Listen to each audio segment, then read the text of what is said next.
llamo Félix, soy pasante del Departamento de Fisiología y les voy a hablar sobre el tema de ventilación alveolar. La ventilación alveolar se define como el intercambio de gases entre los alvéolos y el ambiente externo, o en palabras más sencillas, la entrada y la salida de aire de los alvéolos. Para hablar sobre la ventilación alveolar hay que hablar sobre lo que es el espacio muerto. El espacio muerto es una porción de las vías respiratorias que no participa en el intercambio de gases. Este se divide en dos, en un espacio muerto anatómico que va a estar conformado por las vías de conducción, como puede ser la tráquea o los bronquios principales. Estas vías de conducción se llenan con un volumen de 150 mililitros. Entonces el espacio muerto anatómico corresponde a 150 mililitros. El espacio muerto fisiológico va a estar conformado por el espacio muerto anatómico y los alvéolos que no participan en el intercambio de gases. Puede ser porque no tienen una correcta ventilación o tampoco tienen un correcto aporte sanguíneo. En situaciones normales esto no ocurre, entonces el espacio muerto fisiológico corresponde a 0 mililitros. Ahora vamos a ver cómo calcular el espacio muerto fisiológico. Esta es la fórmula, donde BC es el volumen corriente que corresponde a la cantidad de aire que entra y sale de los pulmones en la inspiración y en la expiración, que lo normal es de 500 mililitros. La PaCO2 es la presión parcial de dióxido de carbono, principalmente en arterias, que va de un intervalo de 35 a 45 milímetros de mercurio. Y la PeCO2 es la presión parcial de dióxido de carbono en el aire que expiramos. El dióxido de carbono tiene la capacidad de tener una buena difusión por las membranas celulares. Esto quiere decir que fácilmente pasa de la sangre a los alvéolos.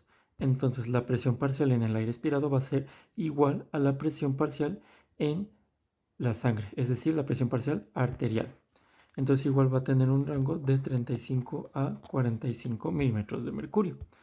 Entonces vamos a ver la fórmula desde un punto de vista normal y desde otro punto de vista anormal.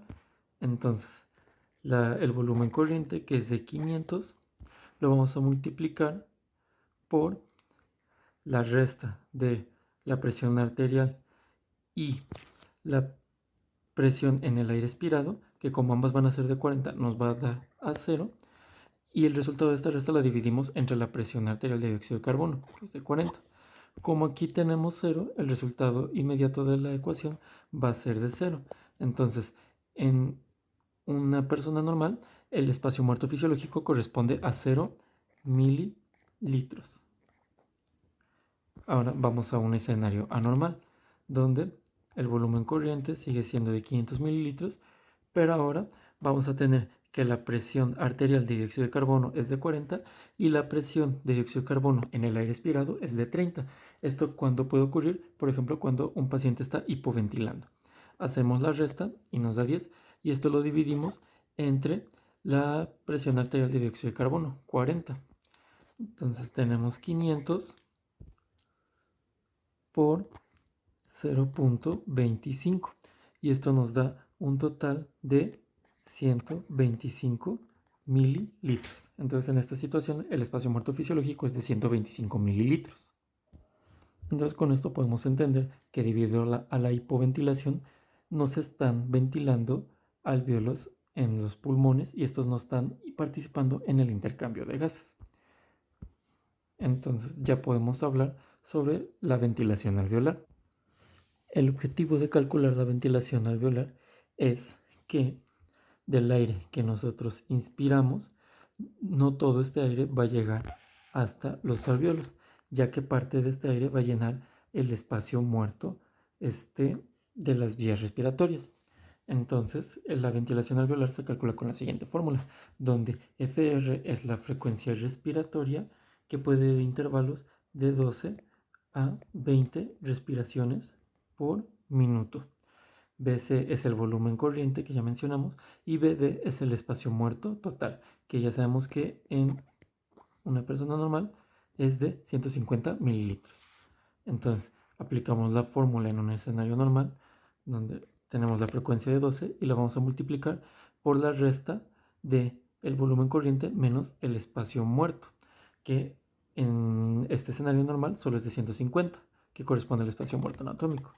Entonces 12 por 350 corresponde a 4200 mililitros por minuto. Esto es la ventilación alveolar. La ventilación alveolar puede ir de rangos de 4 a 6 litros por minuto o 4000 a 6000 mililitros por minuto. Ahora vámonos al escenario anormal, donde vamos a tener de igual manera una frecuencia respiratoria de 12 respiraciones por minuto, pero en este caso vamos a tener un espacio muerto elevado.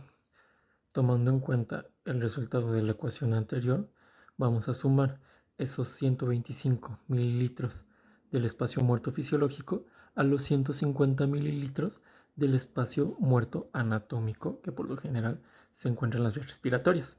Y esta suma nos va a dar un total de 275 mililitros. Estos 275 mililitros se los vamos a restar al volumen corriente y nos da un total de 225. Estos 225 los vamos a multiplicar por la frecuencia respiratoria y nos da un total de 2700 mililitros por minuto. Entonces, como podemos ver, con un aumento pequeño del espacio muerto de 125 mililitros, la ventilación alveolar se ve disminuida de 4200 hasta 2700 mililitros por minuto. Esta es una reducción bastante importante. Aquí la importancia de conocer el espacio muerto y saber cómo calcular el espacio muerto fisiológico para saber si hay una alteración en la ventilación de los alvéolos o no. Ahora, vamos a hablar sobre lo que es la presión inspirada de oxígeno. Así como todo el aire que inspiramos no llega a los alvéolos, el oxígeno que nosotros inspiramos no va a ser el mismo que va a llegar a los alvéolos. A los alvéolos llega una cantidad menor de oxígeno. ¿Pero por qué ocurre esto? Entonces, para esto tenemos que calcular la presión inspirada de oxígeno. Esta se define como la presión parcial de oxígeno en el aire que nosotros inspiramos. Para entender mejor esto, primero hay que hablar sobre la composición del aire ambiente. El aire ambiente tiene una presión total de 760 milímetros de mercurio. De este 100%, el nitrógeno corresponde a un 79% y el oxígeno corresponde a un 21%, aplicando una regla de 3. Si el 100% es 760, el 21% es de 159 milímetros de mercurio. Entonces, la presión del oxígeno en el aire que inspiramos va a disminuir conforme avanza por las vías respiratorias. ¿Y esto por qué ocurre?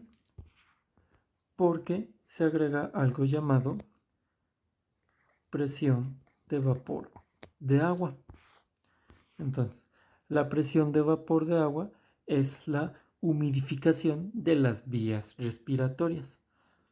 Esto ocurre principalmente en la nasofaringe, donde se va a agregar este vapor de agua que corresponde aproximadamente a 47 milímetros de mercurio.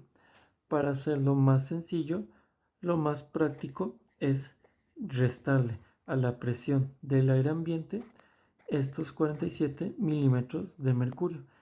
Entonces, 760 menos 42 nos da un total de 713 milímetros de mercurio. Entonces, la presión del oxígeno, cuando se agrega la presión de vapor de agua, va a cambiar, va a disminuir y esto es tal cual la presión inspirada de oxígeno. Entonces tenemos aquí la fórmula, donde FiO2 es la fracción inspirada de oxígeno. La fracción inspirada de oxígeno se define como la concentración de oxígeno del aire que nosotros respiramos. Y como ya lo vimos al principio, el oxígeno corresponde al 21% del aire ambiente. Entonces la FiO2 es de 21%. La FiO2 la podemos modificar, por ejemplo, al colocar unas puntas nasales que nos pueden elevar la FiO2 hasta un 30%. Es decir, que el aire que va a estar respirando nuestro paciente va a tener una concentración de oxígeno de hasta el 30%. Entonces, si calculamos la presión inspirada de oxígeno con el aire ambiente, lo que tenemos que hacer es multiplicar 0.21, que es la fracción inspirada, por la diferencia de la presión atmosférica menos la presión de vapor de agua. Entonces va a ser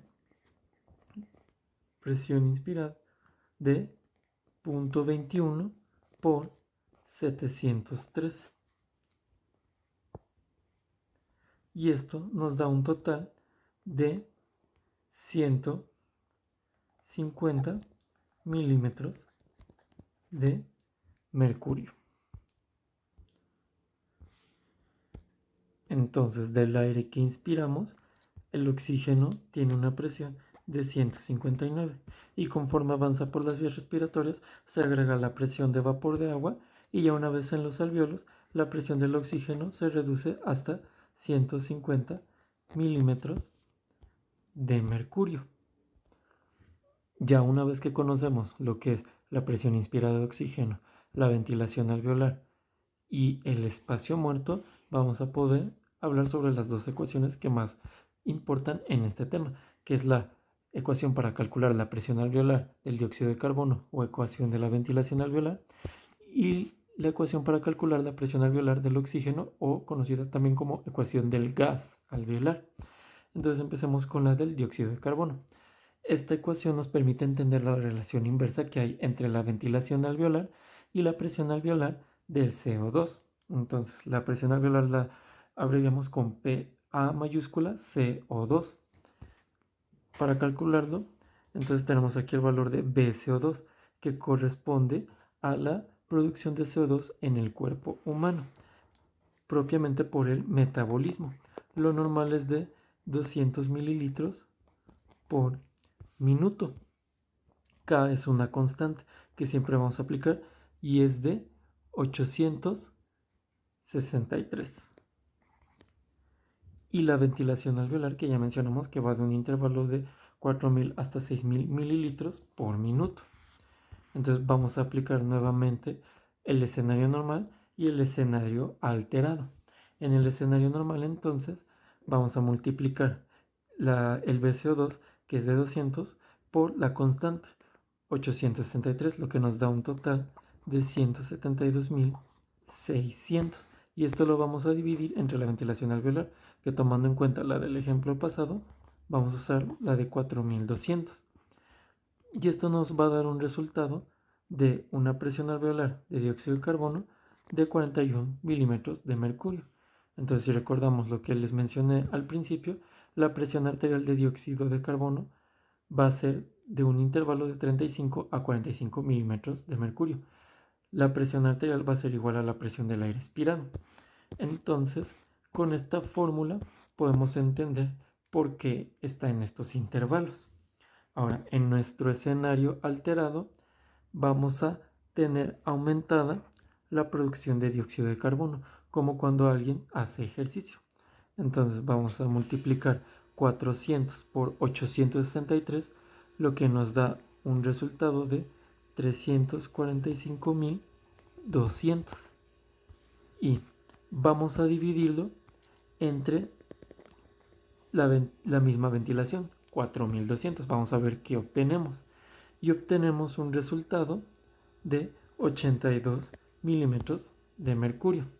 Esto es imposible, es incompatible con la vida. Entonces, ¿qué es lo que ocurre normalmente? Que nuestro cuerpo detecta el aumento del CO2 y lo que hace instantáneamente es un aumento de la ventilación para eliminar este CO2 que se está acumulando. Entonces lo que ocurre es nuevamente 345.200 y vamos a duplicar la ventilación alveolar a 8.400 y el resultado que vamos a tener va a ser nuevamente de 41 milímetros de mercurio. Entonces volvemos a los valores normales y nuestro paciente sigue con vida. ¿Qué también puede pasar? Que en vez de aumentar la producción de dióxido de carbono, lo que puede pasar es que podemos disminuir la ventilación alveolar a la mitad, de 4.200 a 2.100. Por ejemplo, en un paciente que sufrió un traumatismo craneoencefálico donde hay lesión del centro respiratorio, disminuye su frecuencia respiratoria. ¿Qué también es lo que puede pasar? Que en vez de aumentar la producción de dióxido de carbono, puede disminuir la ventilación alveolar a la mitad. Y esto cuando disminuimos la frecuencia respiratoria. De ser de 12 respiraciones por minuto, va a pasar a ser de 6 respiraciones por minuto. Si nosotros calculamos la presión alveolar de CO2 con una ventilación de 2100, vamos a volver a obtener el resultado de 82 milímetros de mercurio. Y lo que tiene que ocurrir es que tenemos que aumentar nuevamente la frecuencia respiratoria para volver a los valores normales de la presión alveolar del dióxido de carbono. Entonces, lo que podemos concluir de esto es que si nosotros estamos respirando a una frecuencia elevada, entonces la presión alveolar de CO2 va a disminuir, ya que vamos a estar eliminando el dióxido de carbono a través de la expiración. Pero si nosotros estamos ventilando a una frecuencia respiratoria disminuida, entonces la PaCO2 va a aumentar porque se va a estar acumulando el CO2 en nuestros pulmones, ya que nos está eliminando de forma adecuada. Y por último vamos a ver la ecuación del gas alveolar para conocer la presión alveolar de oxígeno. Aquí les muestro la fórmula que abarca todo lo que ya vimos a lo largo del tema. Va a ser la presión inspirada de oxígeno, que ya vimos que lo normal es de 150 milímetros de mercurio, y se le va a restar el resultado de la división de la presión alveolar de dióxido de carbono, que ya vimos que es de 40 milímetros de mercurio en un intervalo de 35 a 45 milímetros de mercurio, y se va a dividir entre el cociente respiratorio. El cociente respiratorio es la relación entre el CO2 que producimos y el oxígeno que consumimos, y lo normal es que sea de 0.8. Entonces nuevamente vamos al escenario normal y después a los escenarios alterados. Entonces en el escenario normal vamos a tener que de la presión inspirada es de 150 y la presión alveolar de CO2 vamos a tomar el valor de 40 y lo dividimos entre 0.8. Esto nos da un total de 50. 50 menos 150 nos da un total de 100 milímetros de mercurio. Esto sería la presión alveolar de oxígeno normal. Ahora vamos a los escenarios alterados, donde vamos a disminuir la presión inspirada de oxígeno a 128. Por ejemplo, en caso de que una persona esté respirando humo en un incendio, la fracción inspirada de oxígeno se reduce. Entonces, en este escenario lo reducimos a 128 milímetros de mercurio. La presión alveolar de CO2 va a ser la misma, 40 entre 0.8 nos va a dar un total de 50. Entonces, 128 menos 50 nos va a dar un total de 78. Entonces, nuestros alvéolos se van a estar oxigenando menos y por lo tanto la sangre también se va a estar oxigenando mucho menos. En el otro escenario no modificamos la presión inspirada de oxígeno, sino lo que vamos a aumentar es la presión alveolar de dióxido de carbono, volviendo al ejemplo de un paciente que está hipoventilando. Entonces, 50 entre 0.8 nos da un total de 62 y 150 menos 62 nos va a dar un total de 88. Y de igual manera se está reduciendo la oxigenación de los alvéolos y por lo tanto se va a reducir la oxigenación de la sangre. Con estas dos ecuaciones podemos llegar a estas conclusiones, que si nosotros elevamos la ventilación alveolar, vamos a aumentar la presión alveolar del oxígeno y vamos a reducir la presión alveolar del dióxido de carbono. Y si nosotros disminuimos la ventilación alveolar, se va a disminuir la presión alveolar de oxígeno y se va a aumentar la presión alveolar de dióxido de carbono. Y con esto podremos concluir el tema de ventilación alveolar.